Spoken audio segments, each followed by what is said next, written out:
This stock is the steal of the century. This is not financial advice, but my research suggests people who buy as much as possible before November 20th could do well. The stock is Chime. CHYM is the ticker. They're an online bank, aka a bank for young-ish people, and their revenue is up 30% year over year.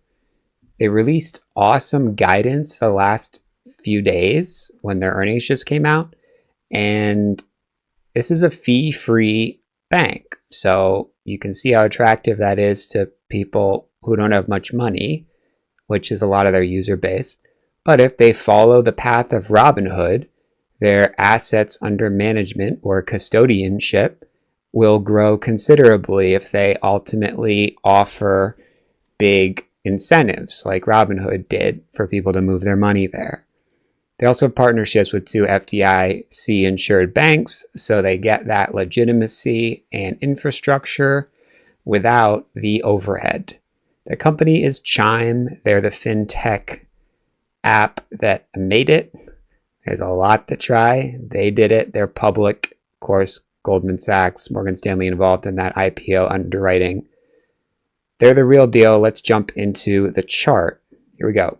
This is Sam Putnam. This is Sam Putnam. This is Sam Putnam. This is Sam Putnam. This is Sam Putnam. This is Sam Putnam. This is Sam Putnam. This is Sam Putnam.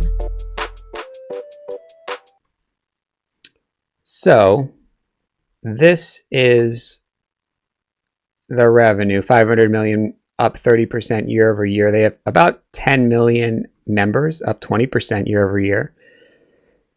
So that would not be like a big deal. I mean, right? When you think of Facebook has 3 billion members active on like a year, maybe even a monthly basis. Probably not a monthly basis, maybe. They have only 10 million.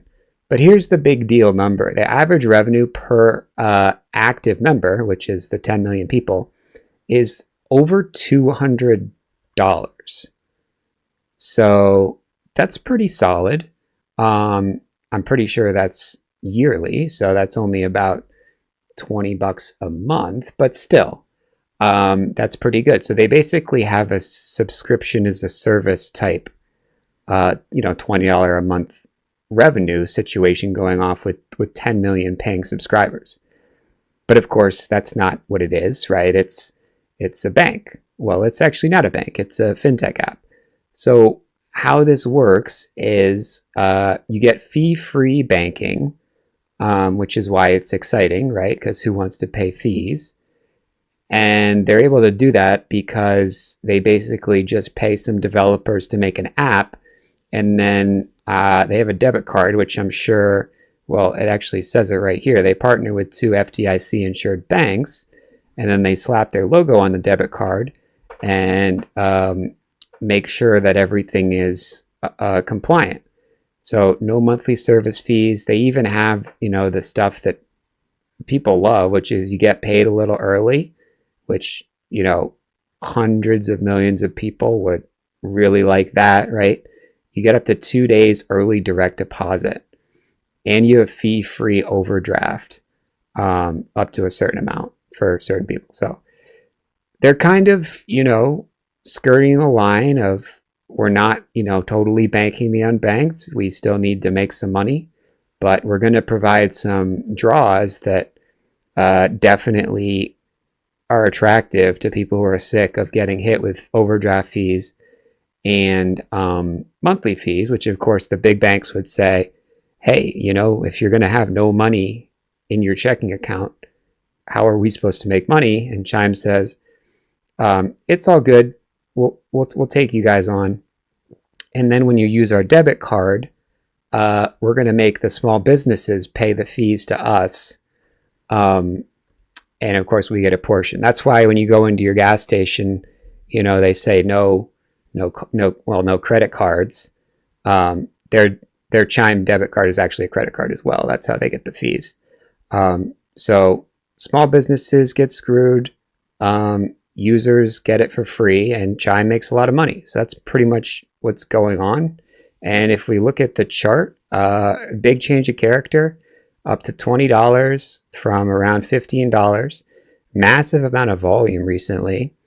And this company, since its IPO, of course, has gone down. Okay. But that IPO was only about 6 months ago. So a lot of IPOs have gone down. I mean, if we look at Figma, that's down quite a lot. Even CoreWeave, I mean, sure, it had some strength, but even when all the speculation names, the AI names were going crazy, I mean, look at NVTS, right? Boom. CoreWeave has just gone sideways, kind of rolled over. NVTS being that NVIDIA connected company.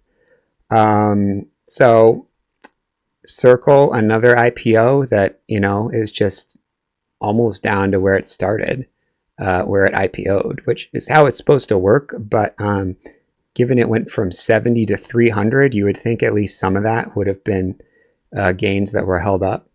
But anyway, as far as opportunities in the next month to couple 3, Chime is definitely the change of character opportunity. And this earnings is the reason why. You can see that net loss is still there, but less than expected. And then when we look at, some numbers over here, well, this is the big one. 2025 revenue outlook was lifted. This was 4 days ago through Reuters, but I mean, it's just from their earnings results. And sure, they're unprofitable. They lose $55 million. I believe that's a quarter, but I guess we could check on if that's over a year. This is a little tool that sort of gives some information about companies. This particular company is probably not on here because it's an IPO, but in any case, if they're guiding 500 million over an entire year, now 2 billion over this year, up 30% year-over-year growth, that 50 million loss is probably a quarter. This is a good deal, though, announcing this 200 million share repurchase program. If they actually repurchase the shares, then it'll be really bullish as opposed to just something a penny stock does. So this is the idea. This is pretty much the level to buy at 20 and change. And if you like these ideas, hit that like button. If you want a free course, hit that subscribe. And if you want to join, go to stockscommunity.com.